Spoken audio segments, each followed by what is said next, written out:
ప్రభువు పేరిట మీ అందరికీ ఈ రాత్రి కాలపు శుభములను వందనములను తెలియజేయుచున్నాను. ప్రియులారా, ఈ సమయంలో ఈ వాక్యము వినుచున్న మిమ్ములందరినీ ప్రేమపూర్వకముగా ఈ రాత్రి కాలపు వాక్య ధ్యానంలోనికి ఆహ్వానించున్నాను. ప్రియులారా, పరిశుద్ధ లేఖన భాగములను మనము గమనించినట్లయితే, వారు విశ్వసింపని వానికి ఎట్లు ప్రార్థన చేయుదురు, వినిన వానిని ఎట్లు విశ్వసించుదురు, ప్రకటించువాడు లేకుండా వారెట్లు విందురు. రోమీలకు రాసిన పత్రిక 10వ అధ్యాయం 14వ వచనం. ప్రియ సహోదరి సహోదరులారా, చదవబడిన లేఖన భాగములను మనము గమనించినట్లయితే, ప్రభు యొద్ద నుండి పొందుకున్న జీవజల దారల ద్వారా ఆత్మ నింపుదలను పొందుకున్న సమరయ స్త్రీ తన సాక్ష్యము ద్వారా తన గ్రామాన్ని ప్రభు యొక్క ఆత్మ జీవధారల యొద్దకు నడిపించింది. తాముగా ఆయనను చూచుటకు మనుష్యులు బయలుదేరారు. సమరయ స్త్రీకి తానిచ్చిన సాక్ష్యము మూలముగా అనేకులు ఆయన యందు నమ్మిక యుంచునన్న సంగతిని యేసు బహుశా అప్పటికే గ్రహించి ఉండవచ్చును. ప్రియులారా, ఆమె పట్టణస్థులకు చెప్పుచు ఇలా సాక్ష్యమిచ్చింది, నేను చేయవలసినవన్నీ ఆయన నాతో చెప్పెను.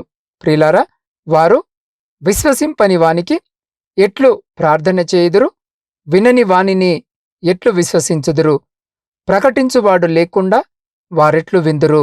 అవును ప్రియులారా, ఆ బాధ్యతను చేపట్టేందుకు కావలసిన అర్హతలు లేవని ఈ వాక్యము వినుచున్న మీకు అనిపించవచ్చు. కాని దేవుడు అభిషక్తుల్ని సమర్థులను చేసినట్లే మిమ్మల్ని కూడా సమర్థులను చేస్తాడు.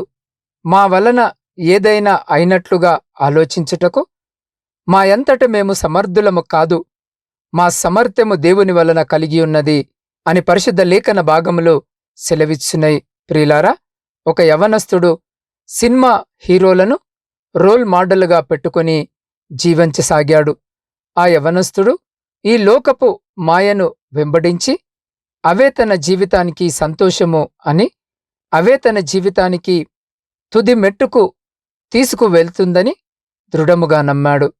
ప్రియులారా, ఆ యవనస్తుడు కళాశాలలో చదివేటప్పుడు ఆయనతో చదువుతున్న ఆయన స్నేహితుడు, నీవు వెతుకుతూ వెళ్తున్నవి అన్నీ కూడా మాయ వంటివి, ఎన్నడూ మారని యేసయ్యను వెతుకు, ఆయనే నిత్యమైనవాడు అని చెప్పాడు. కాని ఆ యవనస్తుడు అయితే ప్రారంభంలో తన స్నేహితుని ఏలన చేసి తిరస్కరించాడు. అయినాగాని ఆ స్నేహితుడు యేసు క్రీస్తు గురించి చెబుతూ వచ్చాడు.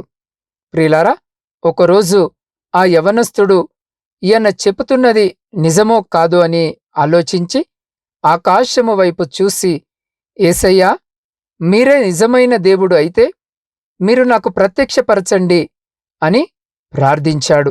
ప్రియులారా, ఆ రాత్రే దేవుడు కలలో ఆ యవనస్తునికి కనబడ్డాడు. తరువాత ఆ యవనస్తుడు ప్రభువుని సంతోషముతో అంగీకరించి శ్రమలు, పోరాటాలు వచ్చినప్పటికీ దేవుని కొరకు పౌరుషముతో నిలబడ్డాడు. తరువాత దేవుని పిలుపుని అందుకొని ఈ దినము వరకు సంపూర్ణ పరిచర్య చేస్తున్నాడు. ప్రియులారా, అపోస్తలుడైన ఫిలిప్పు తనకు తెలిసిన వ్యక్తి అయిన నతానియేలును యేసయ్యకు పరిచయం చేశాడు. నతానియేలు యేసయ్య యొద్ద తనకు ఉండిన ప్రశ్నలన్నిటినీ చిన్నపిల్లవాడి వలె అడిగి తెలుసుకున్నాడు. యేసు క్రీస్తు గురించి తన హృదయంలో ఉండిన సమస్త ప్రశ్నలకు జవాబును పొందుకున్నాడు.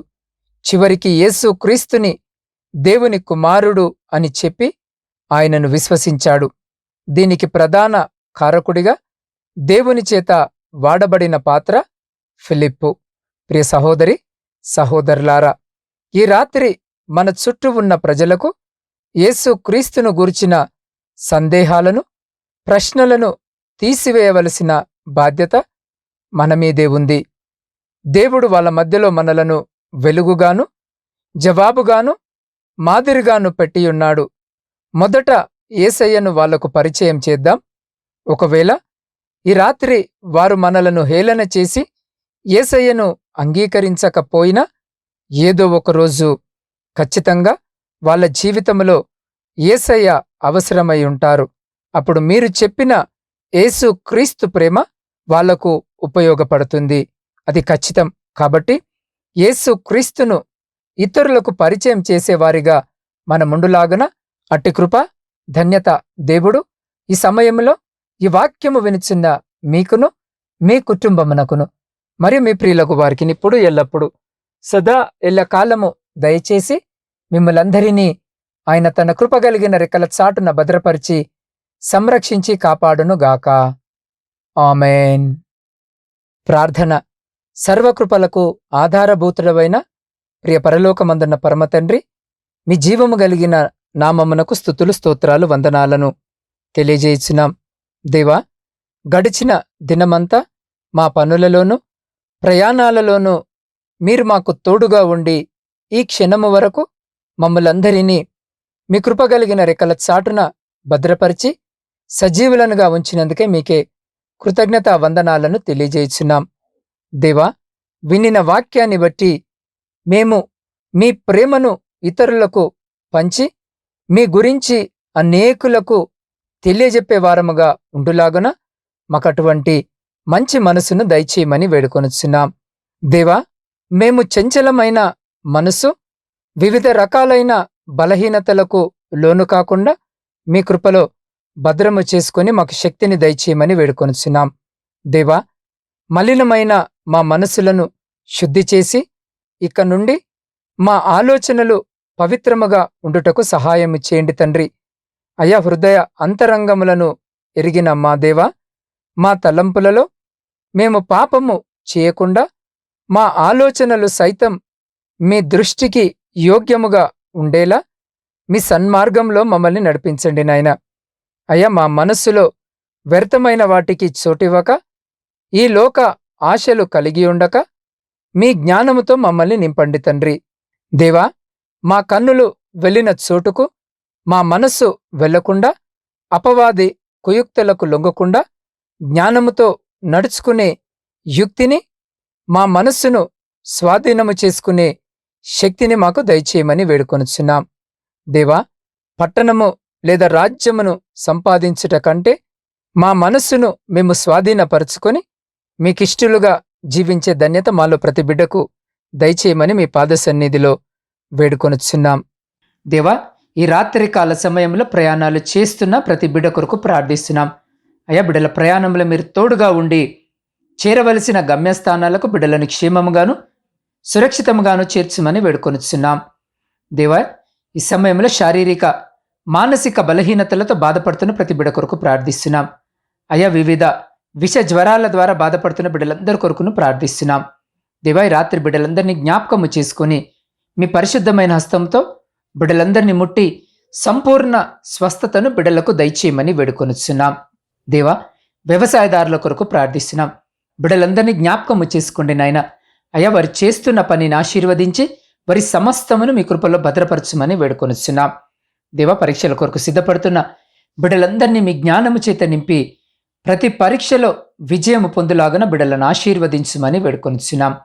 దేవా, ఉద్యోగాలు లేక కన్నీటితో మీ వైపు చూస్తూ మీ సహాయం కొరకు ఎదురు చూస్తున్న ప్రతి బిడ్డకు ఉద్యోగము దయచేసి నీ బిడ్డలందరూ వారి జీవితాలలో స్థిరపడులాగున ఆశీర్వదించుమని వేడుకొనుచున్నాం. దేవ, సంతానము లేక కన్నీటితో మీ వైపు చూస్తున్న ప్రతి బిడ్డ గర్భాన్ని ఈ రాత్రి తెరిచి బిడ్డలకు గర్భఫలము దయచేయమని వేడుకొనుచున్నాం. అయ్యా, ఆర్థిక సమస్యలు, అప్పుల భారముతో కృంగిన స్థితిలో మీ వైపు చూస్తున్న ప్రతి బిడ్డ జీవితంలో నుండి ప్రతి ఆర్థిక లేమిని కొట్టివేయమని వేడుకొనుచున్నాం. దేవ, కుటుంబ పోషణకై కుటుంబాలను వదిలి దూర దేశాలలో ఉద్యోగాలు చేసుకుంటున్న ప్రతి బిడ్డను జ్ఞాపకము చేసుకుని వారి కష్టార్జితాన్ని ఆశీర్వదించి వారిని, వారి కుటుంబాలను మీ కృపలో భద్రపరచండి. అయ్యా, సైన్యంలో ఉండి దేశాన్ని కాపాడుతున్న ప్రతి సైనికుని చుట్టూ మీ కంచె వేసి ప్రతి అపాయం నుంచి మీరే బిడ్డల్ని కాపాడి వారిని, వారి కుటుంబాలను మీ బలమైన రెక్కల చాటున భద్రపరచమని వేడుకొనుచున్నాం. దేవ, వృద్ధుల కొరకును వితంతుల కొరకును శ్రమలను అనుభవించిన ప్రతి బిడ్డ కొరకు ప్రార్థిస్తున్నాం. అయ్యా, బిడ్డలందరినీ ఈ రాత్రి జ్ఞాపకము చేసుకుని మీ కృపలో భద్రపరచమని వేడుకొంచున్నాం. దేవ, నూతన గృహాల కొరకు ఆశ కలిగి మీ సహాయం కొరకు చూస్తున్న ప్రతి బిడ్డ కోరికను తీర్చండి. దేవా, వివాహాల కొరకు సిద్ధపడుతున్న బిడ్డల కొరకు ప్రార్థిస్తున్నాం. వివాహాలు జరగక కన్నీటితో మీ సహాయం కొరకు చూస్తున్న ప్రతి బిడ్డకు కూడా కావలసిన సహాయము దయచేసి బిడ్డలను మీ కృపలో భద్రపరచండి. దేవా, మీ సేవకులను, సేవకురాండ్రను, వారి కుటుంబాలను, వారి పరిచర్య అంతటిని దీవించి ఆశీర్వదించి బలపరచుమని వేడుకొనిచున్నాం. దేవా, ఈ గాఢాంధకారమైన చీకటిలో మేము నిద్రించుండగా మా గృహాల చుట్టూను, మా ఆత్మీయుల గృహాల చుట్టూను, మా ఇరుగు పొరుగు వారి గృహాల చుట్టూను మీ కంచె వేసి ప్రతి బిడ్డను మీ దేవదూతల రెక్కల చాటున భద్రపరిచి ప్రతి అంధకార శక్తుల నుంచి మీరే సంరక్షించి కాపాడి, మీ చిత్తమైతే, మీరు అక్కడ ఆలస్యమైతే ఎన్నికలేని మమ్మల్ని మరొక శ్రేష్టమైన నూతన దినములోనికి ప్రవేశింపజేయమని మా రక్షకుడును మీ ప్రియకుమారుడైన యేసు క్రీస్తు జీవము కలిగిన నామమున ప్రార్థించి అడిగి పొందుకొని ఉన్నాము తండ్రి. ఆమేన్.